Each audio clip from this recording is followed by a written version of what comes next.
O poder de polícia consiste no poder atribuído pela lei à administração pública e aos seus agentes para exercer o controle sobre as condutas dos administrados,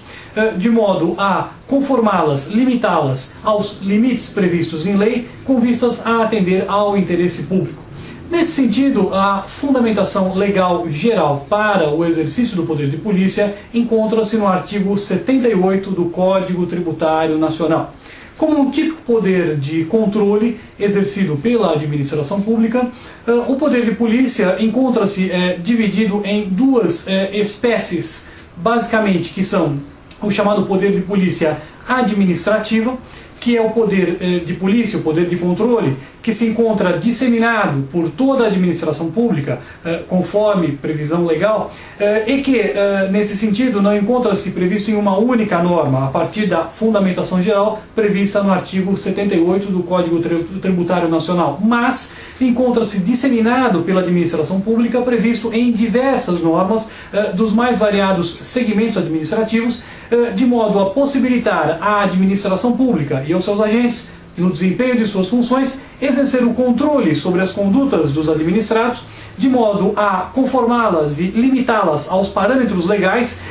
de modo a que atendam às posturas, às condutas e aos padrões ditados pelas normas administrativas e esperados da administração pública em relação aos administrados. Nesse contexto, o poder de polícia administrativa pode ser exercido tanto de forma preventiva como de forma repressiva. Será preventiva quando for exercido de modo a prevenir, a evitar determinada conduta no âmbito administrativo não desejada pelo ordenamento jurídico. Por exemplo, quando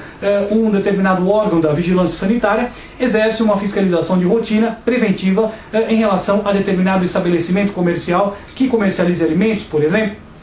Por outro lado, será exercido de forma repressiva quando o mesmo órgão efetuar fiscalização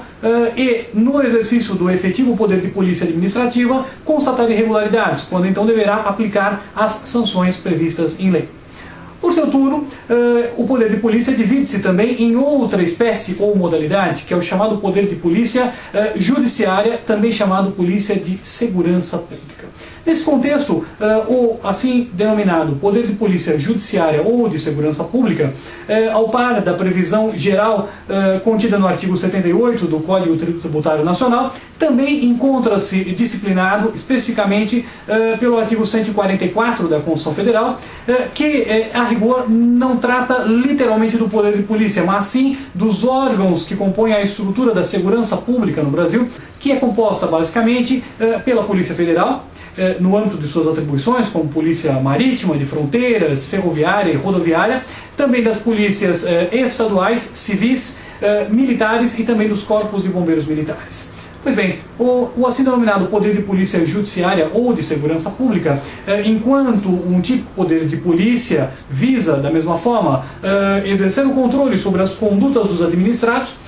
visando o que? Limitá-los, visando condicioná-los aos limites estabelecidos pela lei penal, de modo a reprimir, prevenir e reprimir condutas que sejam definidas pela lei penal como infrações penais, como contravenções, como crimes, e nesse contexto também poderá ser exercido de forma preventiva, quando os órgãos policiais exerçam o policiamento preventivamente, de modo a evitar a prática de eventuais delitos, como também poderá e deverá ser exercido de forma repressiva, quando já da efetiva constatação de um delito e que, portanto, deverá haver a respectiva repressão, seja no âmbito da polícia ostensiva, seja no âmbito da polícia inquiritória ou judiciária propriamente dita. Nesse contexto, o poder de polícia como um todo, seja administrativa, seja judiciária ou de segurança pública,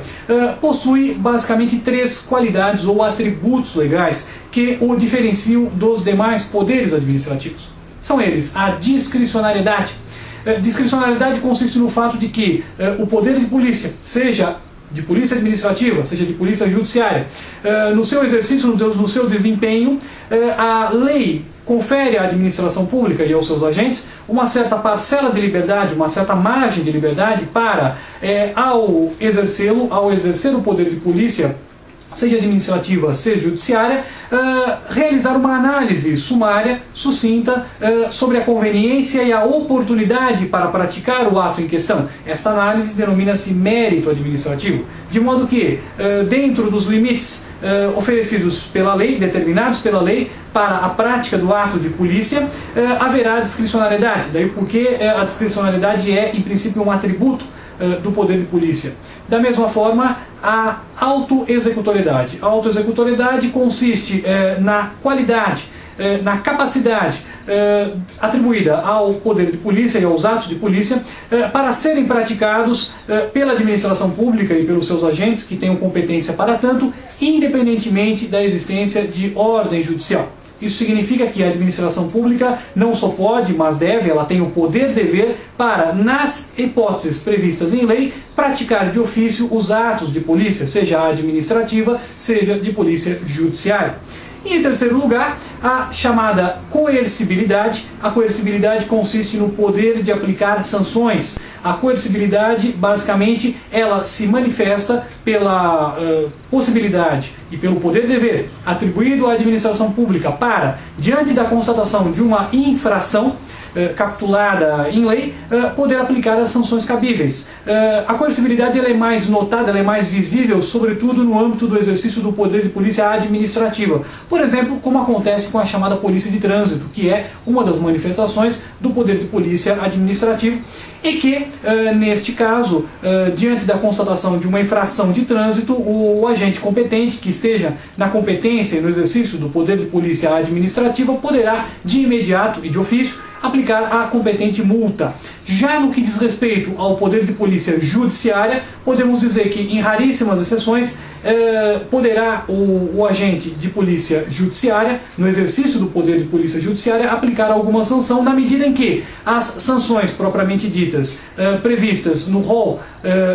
dos atos de polícia judiciária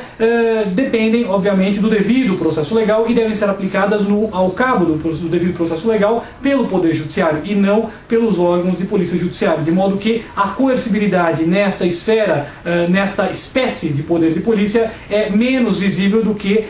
quando do exercício do poder de polícia administrativa.